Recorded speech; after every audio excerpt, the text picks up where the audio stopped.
Chocolate खाओगे? वो लाल लाल वाली चॉकलेट? नहीं, हमारे पास चॉकलेट खरीदने के पैसे नहीं एक है। बार मांग के देखते हैं ना, दिखने में कितनी सुंदर है। माँ ने कहा है ना, किसी से कुछ भी मत मांगना। माँ से पैसे मांगने पर क्या वो देगी? चलो ना मांगते हैं। ठीक है, चलो।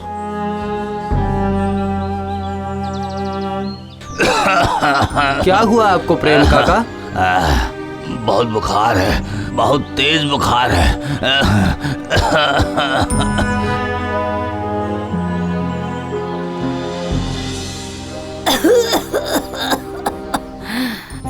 अजी सुनो, आज दाल चावल लाए हो क्या? अरे नहीं, बाजार में कुछ भी नहीं है। चावल तो आ ही नहीं रहा है। थोड़ा सा आटा लाया हूँ। एक नई बीमारी आई है, इसके चलते चावल में कीड़े लगे हैं। सुबह से मेरी तबीयत भी कुछ ठीक नहीं है। ये क्या? देखो देखो जरा।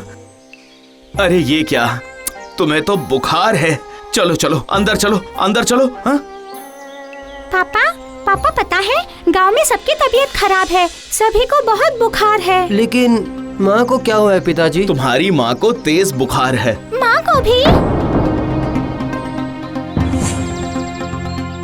विनय बेटा, मैं जो कह रही हूँ वो सुनो। नहीं, हम आप लोगों को छोड़कर कहीं नहीं जाएंगे माँ। हाँ, कहीं नहीं जाएंगे। देख बेटा, अपने बारे में नहीं सोच रहा है तो अपनी छोटी बहन के बारे में सोच।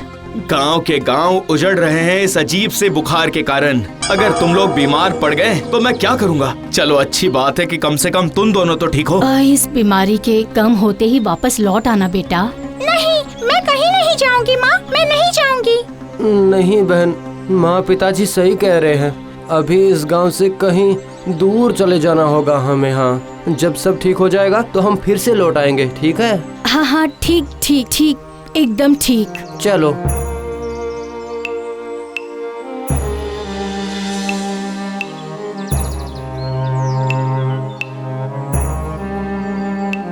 भैया, अब मुझसे और नहीं चला जा रहा है। थोड़ा सा और चलो बहन। मैंने सुना है जंगल पार करके उस तरफ एक शहर है। चलो बहन, थोड़ी हिम्मत करो। आओ आओ, अब मेरे साथ आओ।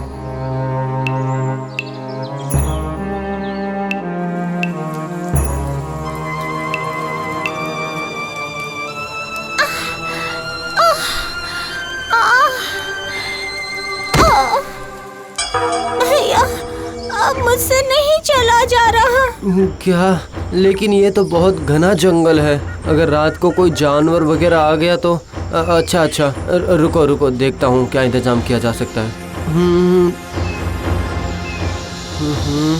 वो रहा, वहाँ एक पेड़ में छेद दिखाई दे रहा है। चलो हम ना उसके अंदर घुसकर बैठते हैं।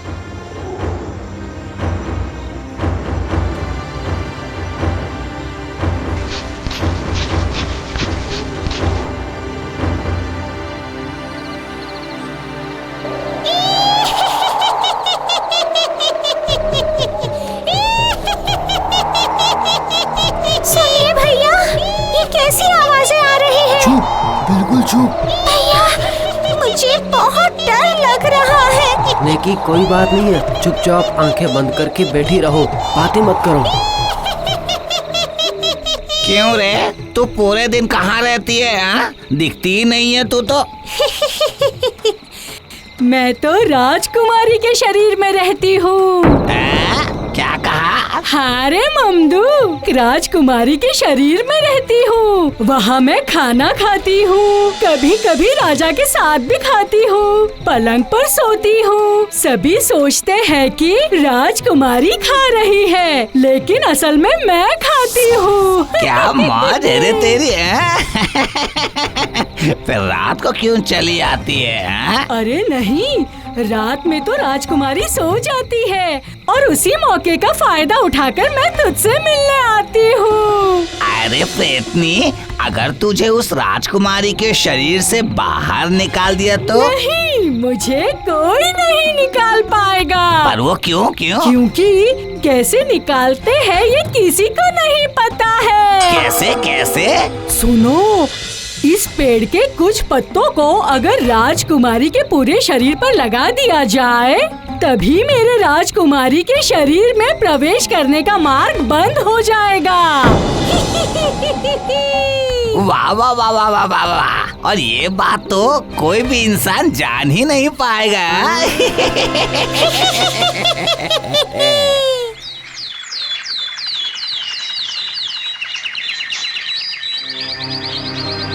भैया, मुझे बहुत भूख लगी है। सुन, अभी तो तुझे डर नहीं लग रहा है ना? नहीं भैया। ठीक है, तो फिर चलो इस जंगल से निकलते हैं, देखता हूँ खाने को क्या मिलता है।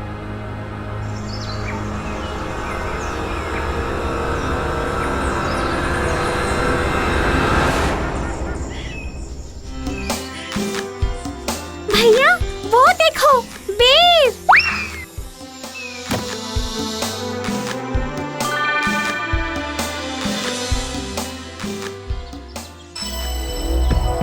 कैसी हालत है अब राज्य वैद्य? नाड़ी की गति काफी तेज है। खाना पीना तो अच्छे से खा रही है, फिर भी इतनी कमजोर क्यों होते जा रही है? आँखों में कुछ दिखाई दे रहा है, मन जैसे बेचैन है।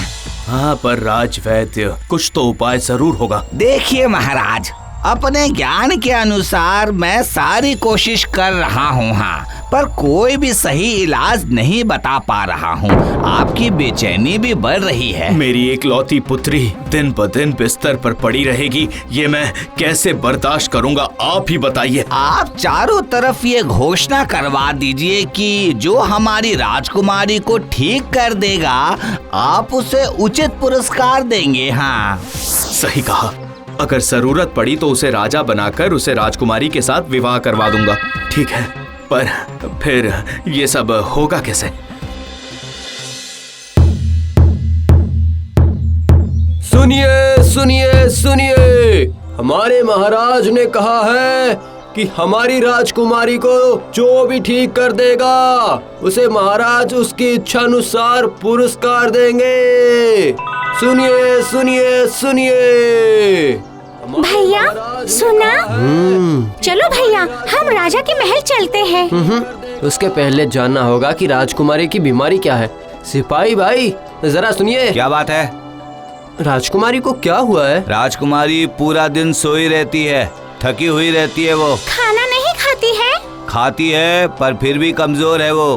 क्या समझी बहन? भैया, इसका मतलब कल रात को प्रेती जिस राजकुमारी की बात कर रही थी वो यही है। सही कहा। सुन, तू राजा के पास जा और कहना कि हम राजकुमारी को ठीक कर देंगे। मैं आता हूँ। कहाँ जा रहे हो तुम? अरे उस पेड़ से पत्ते लाने। मैं भी चलूं तुम्हारे साथ? नहीं नहीं नहीं नहीं, तुम इस सिपाही के साथ राजा के पास जाओ। तुम उस पेड़ को पहचान लोगे ना? हाँ हाँ, उसमें बड़ा सा छेद था जहाँ हम रात को थे। मैं चलता हूँ।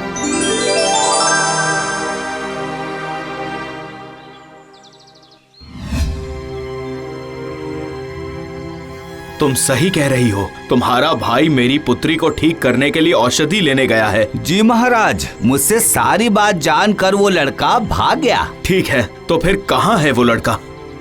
वो रहे भैया, आ रहे हैं। अरे, ये तो छोटा सा बच्चा है। महाराज, आप कृपया करके हमें थोड़ी कोशिश तो करने दीजिए। ठीक है, राजवैद्य आप भी साथ में चलिए। जाओ बहन, इन पत्तों को राजकुमारी के शरीर पर फिरा दो। तुम नहीं चलोगे भैया? वो राजकुमारी है ना, इसलिए तुम जाओ, मैं बाहर ही खड़ा हूँ।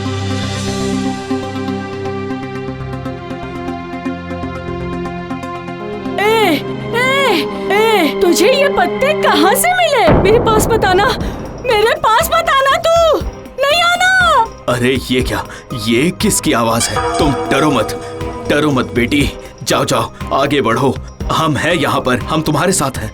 डर मत बहन, जा जा जा, नजदीक जा, वो पत्ते शरीर पर फिरा दे, जा।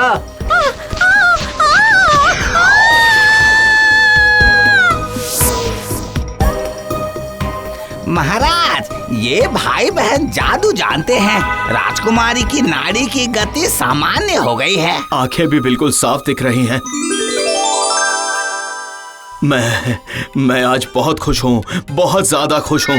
बोलो तुम्हें क्या चाहिए बच्चों? महाराज, हमारे गांव में एक अजीब सी बीमारी फैली हुई है महाराज। सारे लोग मरते जा रहे हैं। मेरे माँ पिताजी भी पैसों की कमी के कारण इलाज नहीं करवा पा रहे। मैं चाहता हूँ कि मतलब हम दोनों ही चाहते हैं कि आप उन दोनों को ठीक करवा दीजिए महाराज। हाँ महाराज, हम अपने माँ पापा के पास पास लौट जाना चाहते हैं। ठीक है, यही होगा। राजवैद्य, आप अपने सभी वैद्य को साथ लेकर इनके गांव चले जाइए। इलाज में जिस जिस चीज की जरूरत होगी वो सब मैं दूंगा। जी महाराज।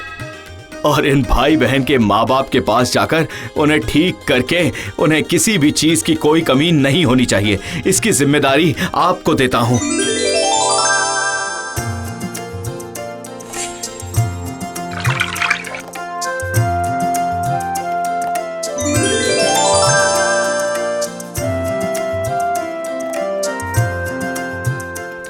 बेला, विनय, अच्छा हुआ तुम वापस आ गए बच्चों।